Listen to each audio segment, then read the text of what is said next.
Fala aí galera, beleza? Vamos para mais uma aula de hoje e vamos aprender um pouquinho sobre o Teorema de Pitágoras, tá bom?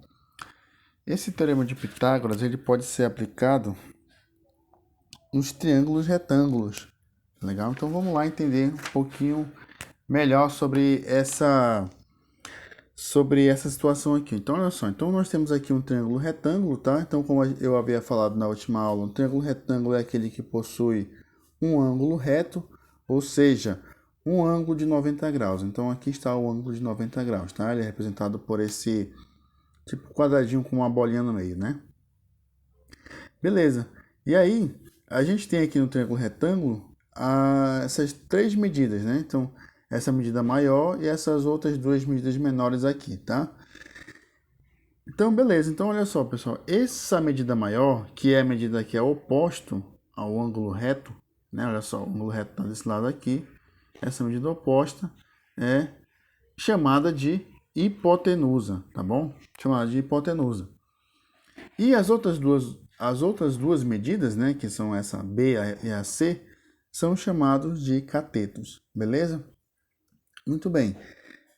Então, a primeira coisa que tu já sabe aí é o que é um triângulo retângulo, como identificá-lo e quais são os nomes dos lados desse triângulo retângulo, tá bom? Então, nosso teorema vai dizer exatamente o seguinte, ó.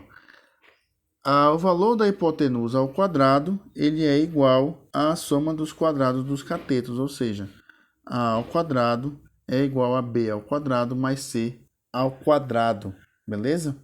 Esse lado ao quadrado é igual a esse ao quadrado mais esse ao quadrado, tá bom? E aí, isso aí é o teorema de Pitágoras, tá bom?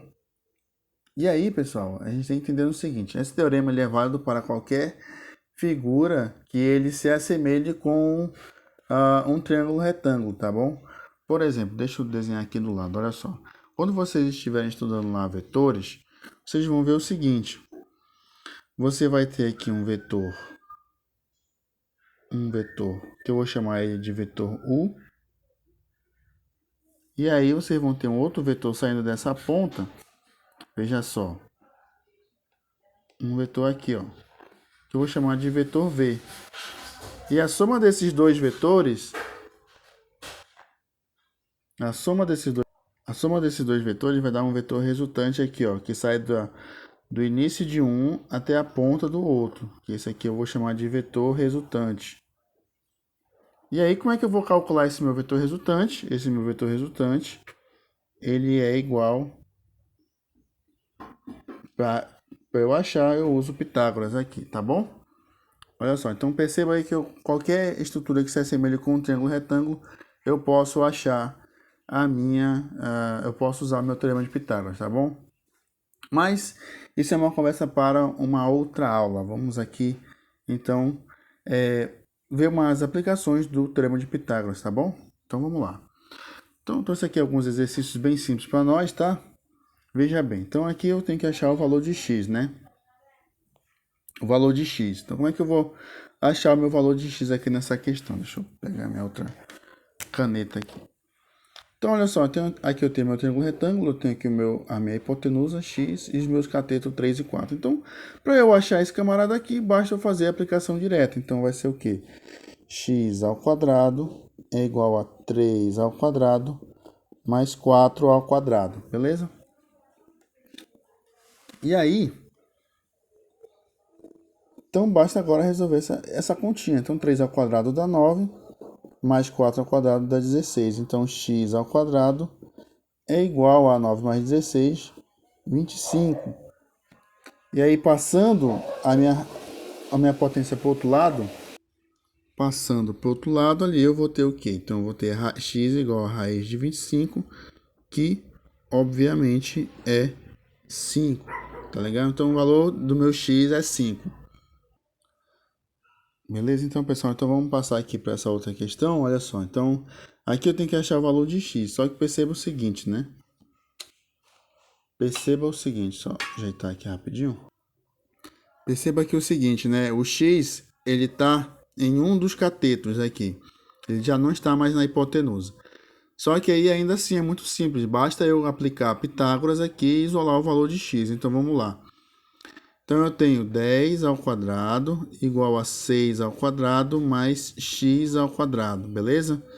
Então, 10 ao quadrado é 100, 6 ao quadrado é 36, mais x ao quadrado. Então, isolando o x aqui, o que vai acontecer? Então, x vai ser 100 menos 36.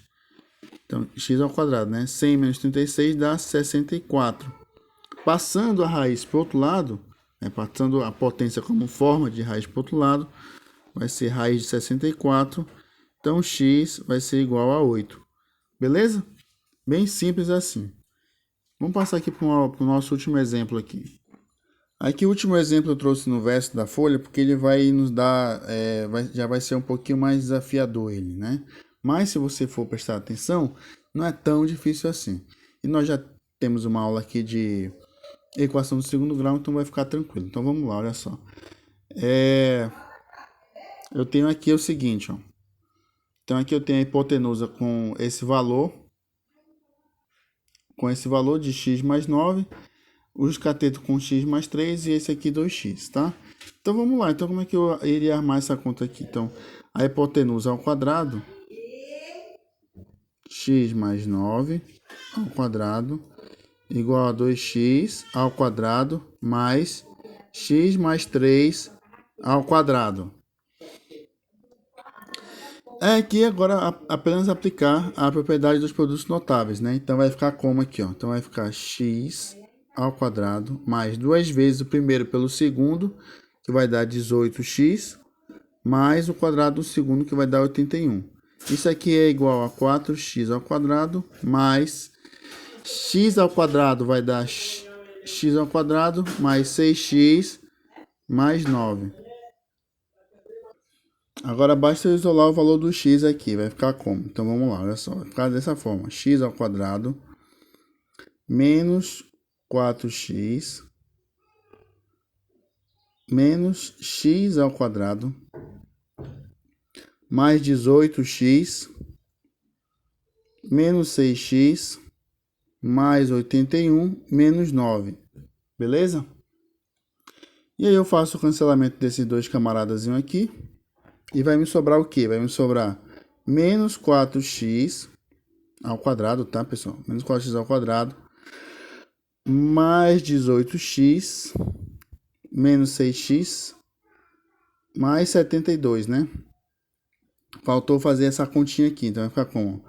Menos 4x, mais 12x, mais 72, isso tudo é igual a zero, tá? Esqueci de botar o igual a zero aqui. Isso tudo é igual a zero. E aí, basta resolver essa equação de segundo grau aqui. Então, para ficar mais simples, eu vou fazer o seguinte. Eu vou dividir todos os termos por menos 4. Você vai já entender o porquê. Então, menos 4x ao quadrado dividido por menos 4 vai dar x ao quadrado. Mais 12x dividido por menos 4 vai dar menos 3x. E mais 72 dividido por menos 4 vai dar menos 18. Então, isso aqui é igual a zero. E aí, tendo isso, basta eu aplicar a minha relação de Girard lá, né? Que a gente já viu também. Então, o que diz a relação de Girard? Então, a raiz 1 mais a raiz 2 é igual ao B com sinal trocado dividido por A. Só que o A vale 1 e o B é menos 3. Então, vai ficar x1 mais x2 igual a 3. x1 vezes x2 igual ao C sobre A. O C vale menos 18. Então, menos 18. Então, o que está dizendo aqui para mim? Ó? Dois números que, quando somado, dão em 3 e quando multiplicado, dá menos 18. Quem seriam esses números? 6 e menos 3, né? 6 e menos 3. Esses dois números, quando somados, dão 3 e quando multiplicado, dão 18. Só que aí, como a gente está tratando de geometria, o menos 3 não vai valer. Então, o meu x ele é igual a 6, tá bom? Meu x ele é igual a 6. E aí, então, a gente achou aí o nosso valor de x para a nossa terceira questão. Então, é isso aí. Espero que vocês tenham compreendido estes cálculos que eu fiz. Espero que também não tenha atrapalhado essa tinta aqui do outro lado da folha, tá bom? É isso aí, pessoal. Um grande abraço, valeu e até a próxima.